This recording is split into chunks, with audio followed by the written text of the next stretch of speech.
কিন্তু নোবেল শান্তি পুরস্কার তো ডোনাল্ড ট্রাম্পের রিপাবলিকান দলের সদস্যরা দেবে না, বা তার মনোনীত সিআইএ পরিচালক বা তার সভাসদ তারা দেবে না। নোবেল প্রাইজ দেওয়ার জন্য আলাদা কমিটি রয়েছে এবং তারা সেসব পুঙ্খানুপুঙ্খভাবে বিচার বিবেচনা করে তারপর এই পুরস্কার ঘোষণা করবেন। সুতরাং ডোনাল্ড ট্রাম্প মনোনয়ন পেয়েছেন, তার মানে যে পুরস্কার পেয়েই যাচ্ছেন এই পক্ষে খুব বেশি যে জনমত রয়েছে তা কিন্তু নয়। অনেকে বলছেন যে এই অ্যাচিভমেন্টগুলোর জন্য ডোনাল্ড ট্রাম্প নোবেল পুরস্কার পাওয়ার মতো উপযুক্ত এখনো হননি।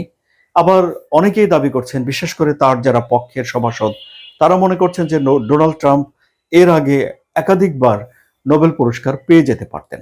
সুপ্রিয় দর্শক, আপনাদের কি মনে হচ্ছে এই ইরান এবং ইসরায়েলের মধ্যে যুদ্ধবিরতি কার্যকর করে ডোনাল্ড ট্রাম্প কি নোবেল পুরস্কার পাওয়ার মতো একটি কাজ করেছেন? আপনি কি তাকে নোবেল পুরস্কার দেওয়ার পক্ষে নাকি বিপক্ষে? আপনার মতামত কমেন্টে জানান।